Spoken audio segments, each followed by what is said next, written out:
Hi, Julia Watts here. Welcome to my YouTube channel. So today I'm going to do a very simple technique with one of the Skinner Watercolour Sketches stamps.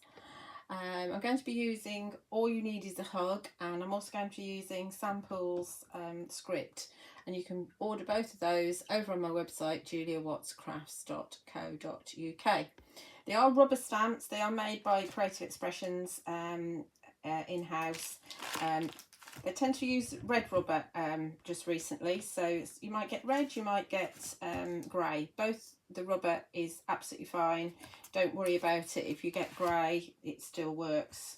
Creative Expressions have always used grey rubber up until now, so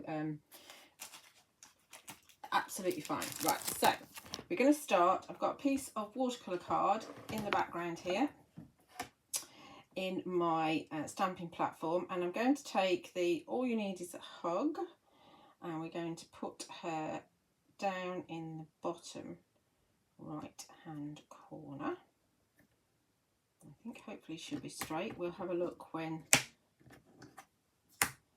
we open it back up again. Put quite a few magnets on here so it doesn't move.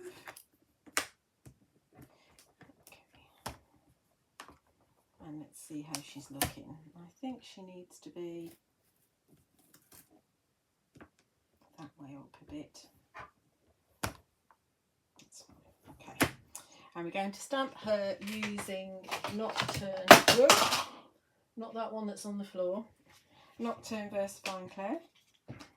Nice, good, juicy black ink pad.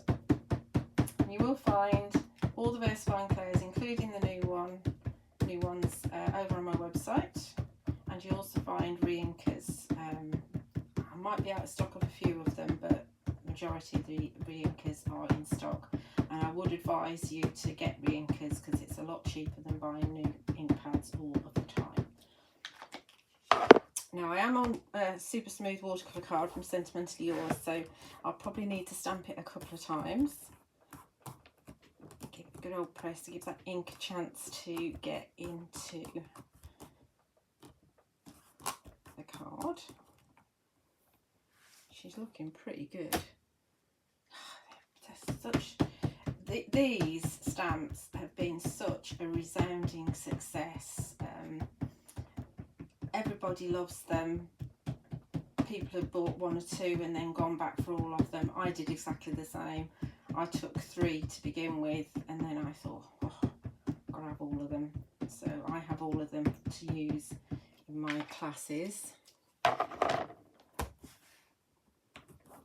I just love them, and there's so many different backgrounds that you can do with them, or you could just stamp them as they are, and you can add a bit of colour, or you can decide not to colour in, whatever you want to do.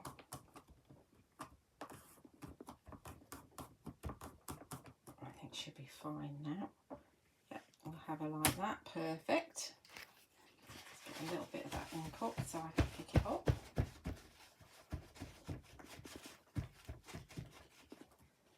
Too mucky. Okie dokie, so I have already stamped onto a piece of masket sheet, Woodware masket sheet, which again you'll find on my website, and I've cut her out, and I've cut out slightly on the inside of the line. Obviously it's very sketchy, so you know you have to guess where to cut, but the idea is to actually keep her nice and clean. And this is always the hardest bit, getting the backing off. Finding an area where you can actually get into it. Bear with. There we go. I'm in. Previously, when I've worked around the image, I've just roughly worked around it. But here I'm going to actually stamp over the top of it with that script stamp, so I'm going to mask her off. It's not always easy to get the mask in place. Might need a couple of attempts to get it right.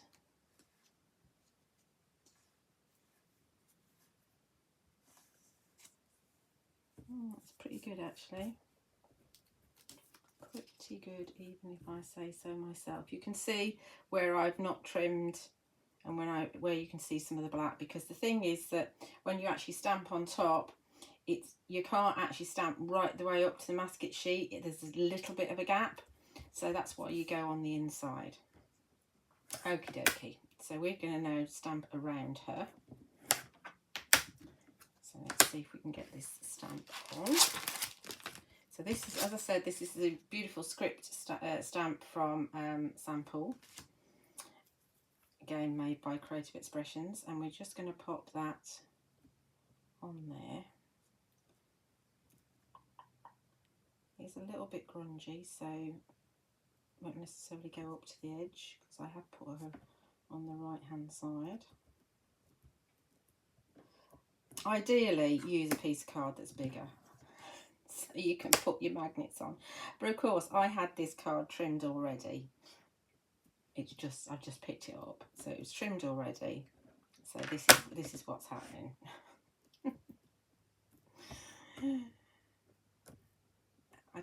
I'm not worried if the background's not perfect. And then we need to decide what colour to put around her. Oh, decisions, decisions, decisions. I haven't got the foggiest idea what to put around her. Let's put, I might go for a Wendy Vecchi, or I could go for another.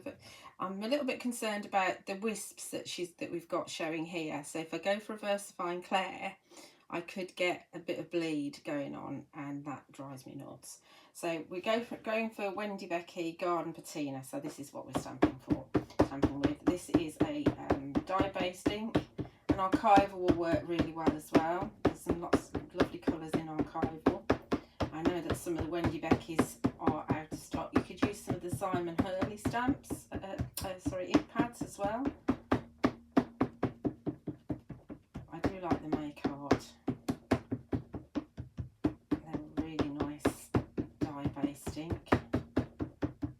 I could do oxide, but I'll have to get up and go and get an oxide. So we're going with this one. Make use of what's around me. Let's hope that's not moved. We're going to just take this impression anyway. So around roughly where the image is, I'm going to work a little bit harder so that it goes up to the image. Hopefully you can see. So I'm working, this is where the image is, and also we've got a bit around the side here, because I have a feeling I won't be able to go down again. How are we doing? It looks pretty good. Need a bit of attention here. Oh, there's a gap there anyway. Because it's a grungy stamp. I wonder if I can do a little bit more. Let's have a go.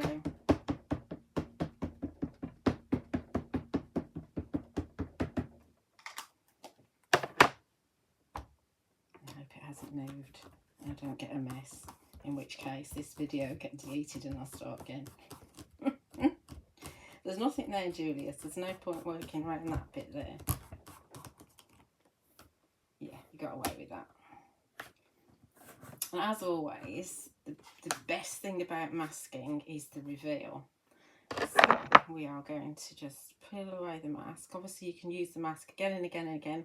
I always keep the carrier sheet and pop it back on the carrier sheet. I will colour her in. I'm not going to colour her in front of you because I like to faff around and take ages with my colouring. But you don't have to colour her in, actually. I think she looks pretty good as she is. And I would probably just matte and layer her onto a card. I've got a Wordie here that says love, which I could put at an angle if I wanted to. And I think that looks pretty good. Let me hold it up so you can see. Isn't that beautiful? I love it. Love it, love it, love it, love it, love it. Absolutely gorgeous. Just a little bit of masking. Perfect. Obviously, if you'd not masked, then you might get a little bit of the letters, which I tended to do in the past, actually on her face and whatever, so it might be a bit weird, but you know, I have done that in the past. I think that's lovely. I hope you've enjoyed that. I hope that that is useful. Have a look at your background stamps, get your masking, mask it out and do some masking, and have a bit of fun. As I said, you'll find everything over on my website, juliawattscrafts.co.uk. Do like and subscribe my YouTube channel. I love to read your comments, and check out some of my other videos. Thank you for watching.